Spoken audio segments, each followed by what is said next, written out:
Indiana Jones and the Great Circle is my game for 2024.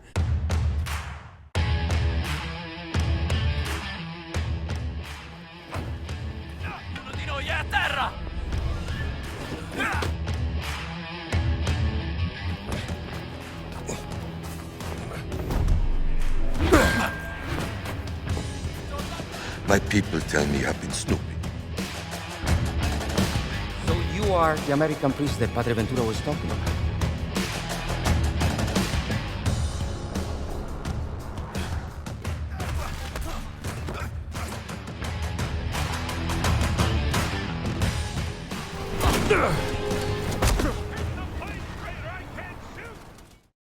I had a backlog I had to finish up, which is weird because as far as on the channel, I review games and stuff, but not as much as I would like to. And Indiana Jones and the Great Circle was just kind of one of those games, just like Silent Hill 2, that just kind of looked okay, but because I'm a fan of that franchise, that series, I was going to play it. It was on my radar for sure. And I feel like 2024 is just the year of underestimation, especially when it comes to games, right? Movies, we feel like we underestimated a lot of movies, but I feel like the ones we underestimated still kind of flopped. But as far as Indiana Jones and Silent Hill 2, those are two games I feel like were marketed very poorly. I feel like as far as Indiana Jones and Silent Hill 2 go, they both just kind of had that feeling of, oh, you're going to buy it anyways because you love this franchise. And that did happen. But I feel like as far as gameplay showcases go, as far as showcasing, like maybe giving you like 15-20 minutes of gameplay or something like that, like a lot of studios do, they didn't do that. And so the trailers that we got for both were just kind of lackluster. And, their Silent Hill 2 came and went in October and ended up being a lot of people's game of the year. So it was almost my game of the year. Game was absolutely incredible. And Indiana Jones just kind of came out of here. And I started it, I want to say like a week and a half, maybe 2 weeks after it came out. And I just got fully engrossed. From a standpoint of canon, that's what I want to talk about first. With a funny clip right here that I want to showcase. After you. So you are the American priest that Padre Ventura was talking about? I love America. Please, come to confess me. Come with me, I need a confession. Please have a seat.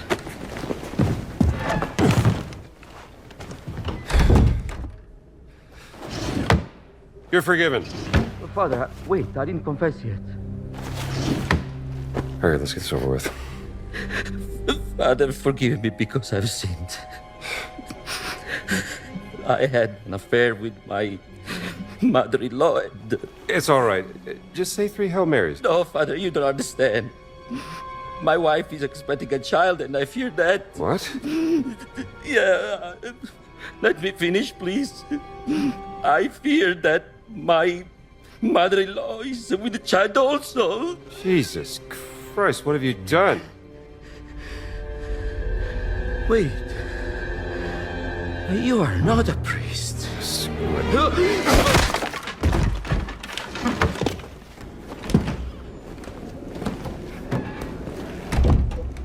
Sorry, pal, but you kind of deserved it. So that clip right there that you just saw pretty much lets you know, if you're an Indiana Jones fan, that this game gets the vibe. It gets the vibe of the movies down pat. Troy Baker sounds just like Harrison Ford. It's scary.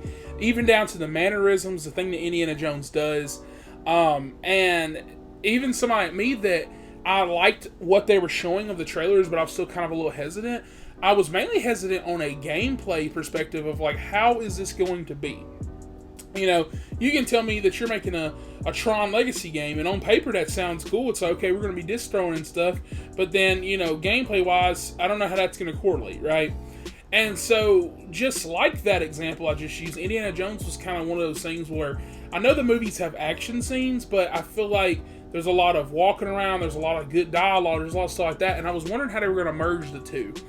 And this game just blew me out of the water, man. Like, I was sitting there every time I was about to play the game. I was excited to do so. It didn't feel like a chore. Down to the final hours, I felt like I was still wanting more. I cannot wait for this DLC later on this year. And this game just surprised me in every shape or form. I didn't expect that it would feel a whole lot like kind of like the Dishonored, type of Prey series, type like games. There's a lot of stealth.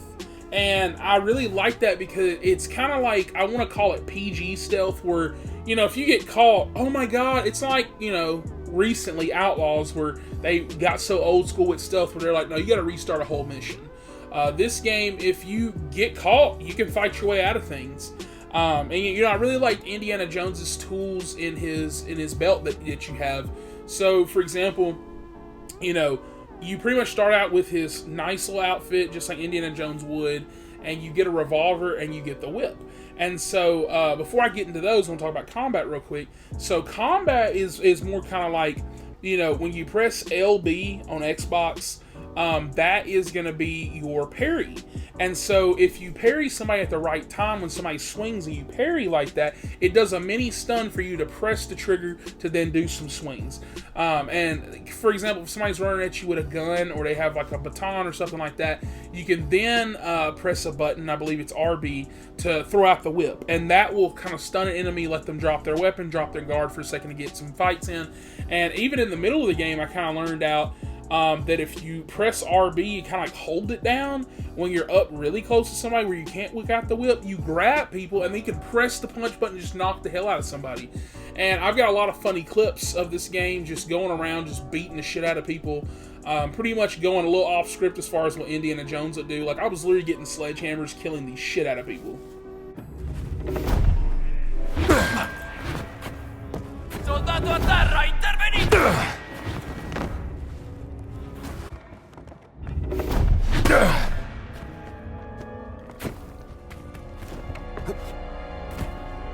Che succede?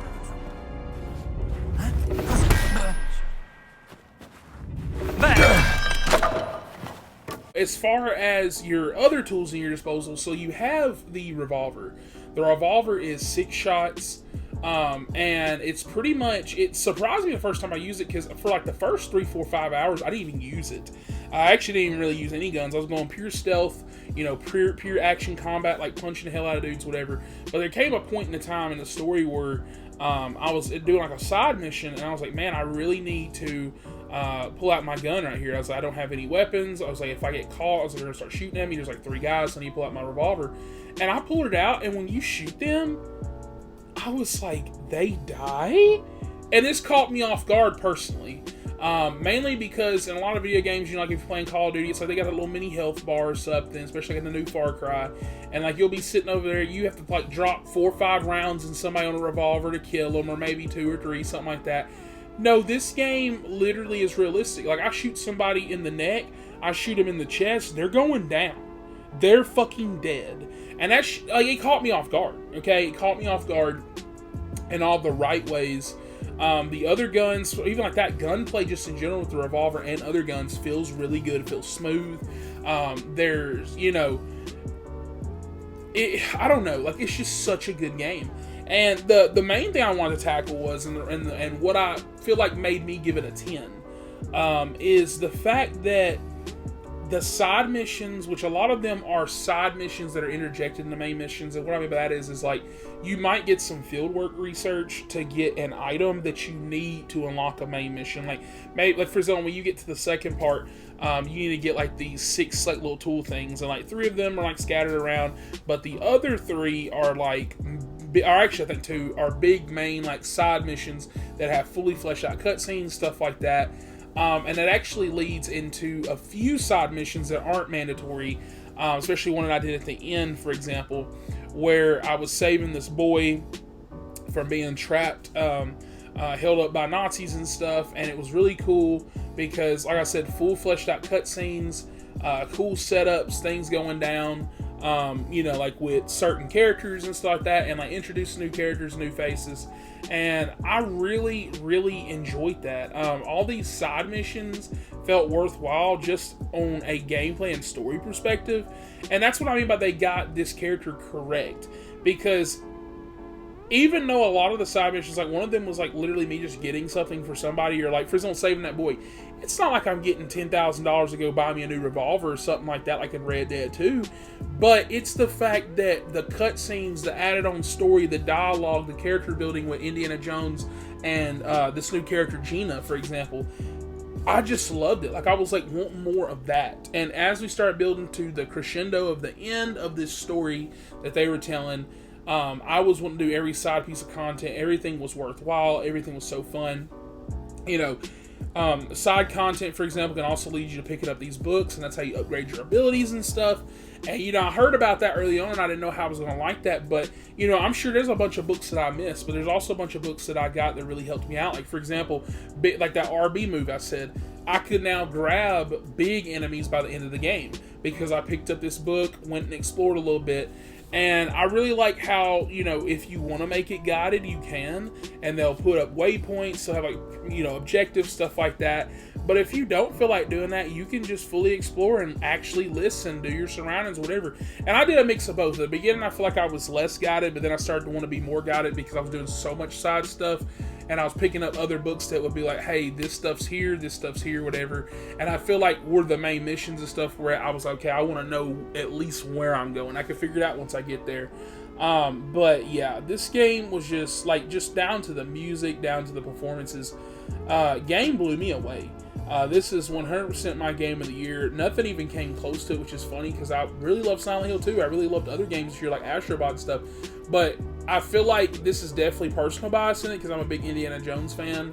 And, you know, growing up, I'm one of these weird ones that actually loved all the movies, but at the same time, at my age, kind of makes sense. I think the first movie I watched was some of the newer ones. I'd take that back, one of the newer ones. The newest one, I had already seen all of them or whatever. And that one's alright. But I'm not one of these ones that's like, oh man, only these count and this, that. No, I love Indiana Jones. It's awesome. I love seeing more of that character.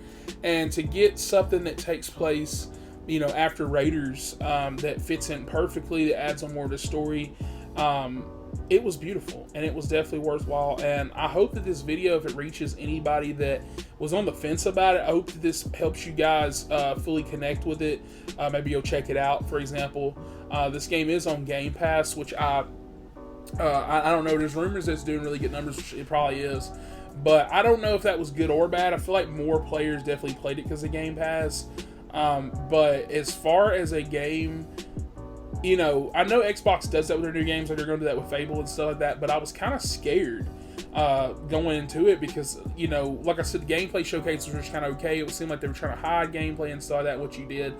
And it was just one of those things where when they were like, oh yeah, it's definitely going to be on Game Pass, it's kind of like, is it one of those things where it's putting on Game Pass because when it gets like a 70 or something or lower, you know, people are just kind of like, oh, okay, it was just alright, you know, whatever. But no, this is a really good game. This game surprised me in all the right ways. There's cool boss fights, there's cool finds. If you like, you know, discovering things like, for example, like hidden caves, hidden items, this is the game for you. This is a game I wish I got the collector's edition of. I almost did. I really wish I got that globe. I think it's still in stock. I might have to grab that. And yeah, I hope that you guys stick around the channel for more. There will be more reviews like this year. I do plan on playing more games this year, unlike I did last year, or at least reviewing them, because there's a lot of games I played, like Silent Hill 2, I just didn't review. Give that game a 9.5, by the way. And yeah, I just hope you guys stick around for more, and I'll catch you guys on the next one. Hey!